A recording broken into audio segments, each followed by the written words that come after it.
ہم اتنا ظلم دیکھ رہے ہیں، ہم اتنا آنکھوں سے حرام دیکھ رہے ہیں، ہمیں کچھ نظام نظر ہی نہیں آتا کہ اللہ کا نظام کیسے چل رہا ہے، رزق کیسے ملتا ہے، یہ بیماریاں کیوں آ رہی ہیں، یہ پریشانیاں کیوں آ رہی ہیں. ہم تو سمجھ رہے ہیں سیکیورٹی مسئلہ ہے، ہم تو سمجھ رہے ہیں حکومت والے خراب ہیں. غلط، بکواس، سب غلط. کیونکہ ہماری دل اتنا اندھا ہوا ہے کہ ہم اللہ کو ہٹا کے سب کو کہہ رہے ہیں حکومت نے یوں کر دیا، ڈاکٹر نے یوں کر دیا، پولیس نے یوں کر دیا، فوج نے یوں کر دیا. او بھائی، ہم اتنا پولیس فوج کو بول چکے ہیں کہ ہم فرشتوں کے یقین سے نکل چکے ہیں کہ فرشتے بھی کچھ ہوتے ہیں. ہمیں کتوں کا یقین ہے، آیت الکرسی کا یقین ہے کہ آیت الکرسی سے حفاظت ہوتی ہے. تو محمد یوسف کا ہاتھ انضمام نے پکڑ لیا اور محمد یوسف کی بیوی کا ہاتھ انضمام کی بیوی نے پکڑ لیا. کہا یوسف میں نے خود یہ ایکسپیرینس کیا ہے، مجھے سعید بھائی نے بتایا تھا، اور یہ حدیث میں آتا ہے کہ جو آدمی کعبے کو پہلی دفعہ دیکھے، اور میں قسم کھا کے کہنے کو تیار ہوں، میں نے کعبے کو پہلی دفعہ دیکھ کے جو دعا مانگی تھی وہ اللہ تعالیٰ نے ایسی قبول کی میں آپ کو بتا بھی نہیں سکتا. یوسف نے ایسے منہ نیچی کیا تو انضمام نے کہا جب میں کعبہ آئے گا تو میں بتاؤں گا، تو نے میرے لیے ضرور دعا کرنی ہے. اور ہمارے مولوی فہیم صاحب رائیونڈ کے کہ امام حنیفہ رحمۃ اللہ ایک دعا کرتے تھے، اے اللہ میں جو دعا مانگوں وہ قبول ہو جائے. لیکن کہا وہ امام تھے، تم امام نہیں، تم کہنا اے اللہ میں اس سفر میں جو خیر کی دعائیں مانگے قبول کر لینا. یوسف نے جب کعبے کو دیکھا اور یوسف کی بیوی نے کعبے کو دیکھا، دونوں نے چیخ ماری اور اتنا روئے ہیں کہ میں آپ سوچ سکتے کیوں کہ ان کا دل پاکیزہ تھا، نئے نئے مسلمان ہوئے تھے، ان کو کعبے میں پتہ نہیں کیا نظر آیا جس کو میں اور آپ دیکھنے سے محروم ہیں. واپس آئے یوسف نے کہا آج کے بعد ایسی کی تیسی، میری کرکٹ جائے، جان جائے، جو مرضی ہو، میں کل میں اناؤنس کروں گا. عبد الوہاب صاحب حاجی سے مشورہ کیا، حاجی صاحب سے، حاجی صاحب نے کہا اعلان کر دے. یوسف نے کلمے کا اعلان کیا. میرے پیارے بہنوں اور دوستوں، بھائیوں، یوسف اتنا بڑا کھلاڑی نہیں تھا جتنا اس نے ریکارڈ کیے. اس نے 5 سال میں سارے ریکارڈ توڑ دیے. بریڈ مین دنیا کا بہترین کھلاڑی، اس کا ایک ریکارڈ توڑا، 2 شاید. ویب ریچرڈ جو میرا فیوریٹ کھلاڑی تھا اس کا بھی ریکارڈ توڑا. اتنے 5 سال میں ریکارڈ توڑ دیے کہ ہم حیران پریشان رہے. میں آپ کو صرف یہ سمجھانا چاہتا ہوں دین میں لگنے سے دنیا کہیں نہیں جاتی. جو دنیا اللہ دیں گے آپ کے خوابوں میں نہیں ہے.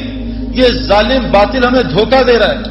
میں اس دھوکے سے ایک ڈبکی مار کے آ رہا ہوں اور آپ کو بتا رہا ہوں مت اس دھوکے میں پڑو، نکل آؤ دھوکے سے.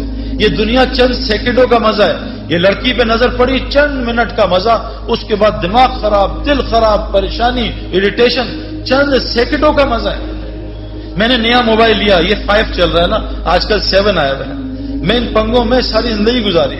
یہ نیا موبائل کا انہوں نے ایڈ دے دیا 7 ہر جگہ ایڈ آ رہا ہے 7 دوست بتا رہے ہیں سعید بھائی آپ نے 7 لے لیا. ہر جگہ سے دعوت چل رہی ہے، دعوت چل رہی ہے، دعوت چل رہی ہے.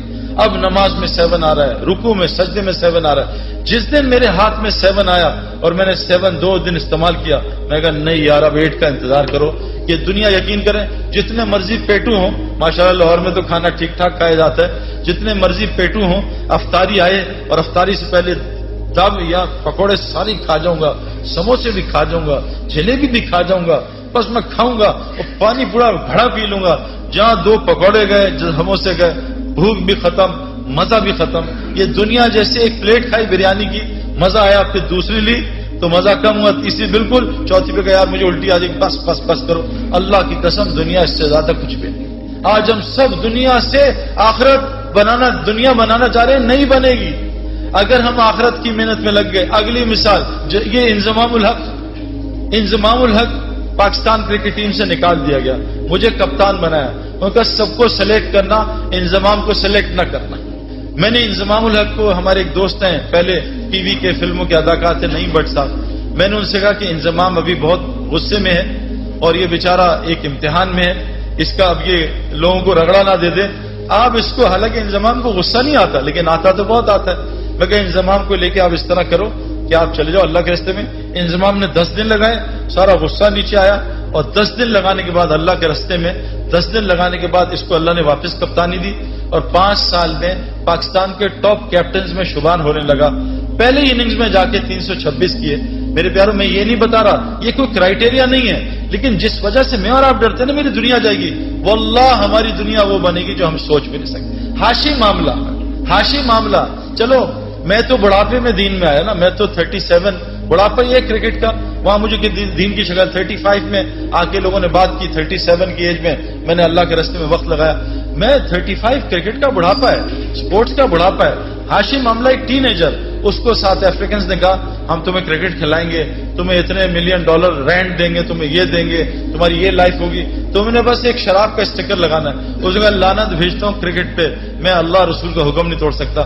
آج ہاشم معاملہ ساؤتھ افریقن کا موسٹ ریسپیکٹو سٹیزن بنا ہوا. کیوں؟ یہ کیا ذلیل ہو رہا ہے ہاشم معاملہ؟ میں 40 دن گیا جماعت میں, 2 مہینے بلکہ, ساؤتھ افریقہ, کچھ دوستوں کے ساتھ جماعت میں ہم گئے. جب مجھے ڈربن میں انویٹیشن انہوں نے دیا کہ آ کے یہاں بات کو اسٹیڈیم میں, اس کی ٹیم کے کھلاڑی بھی تھے اور مختلف قسم کے وہ اسکوررز اور کامنٹیٹرز. ہاشم عاملہ بھی وہاں جہاز سے اترتے ہی میرے پاس پہنچ گیا, حالانکہ لمبے سفر سے تھا. اسے کسی نے بتایا سعید بھائی جو ہے, سعید انور جو ہے وہ ڈربن اسٹیڈیم میں اسپیچ کر رہے ہیں, جنید جمشید مرحوم اور ہم ساتھ تھے جماعت میں, تو ہمارے ساتھ میری آ کے بات سنی. میں نے اس کے کھلاڑیوں سے پوچھا کہ ہاشم کا کیا اثر ہے تم پہ؟ یہ تم سے اسلام کی بات کرتا ہے, تو آج تک اس نے اسلام کی بات نہیں کی. میں کہا پھر اس کا کیا اثر ہے؟ کہ جب ہم میچ ہارتے ہیں یا ڈپریس ہوتے ہیں یا ہم جلدی آؤٹ ہو جاتے ہیں, فیلر ہوتا ہے, ہاشم معاملہ جب نماز پڑھنے لگتا ہے نا اور جب قرآن پڑھنے لگتا ہے, ہم اس کے چہرے کی طرف دیکھتے ہیں, اس کے چہرے کو دیکھ کے ہمیں سکون ملتا ہے. ہم سوچتے ہیں اس کے اندر کتنا سکون ہے. میرے پیارو, مچھلی کو سکون تو پانی میں ملتا ہے, یہ پانی کے بعد تلاش کر رہی ہے. کتنی مثالیں آپ کو دنیا کو دوں.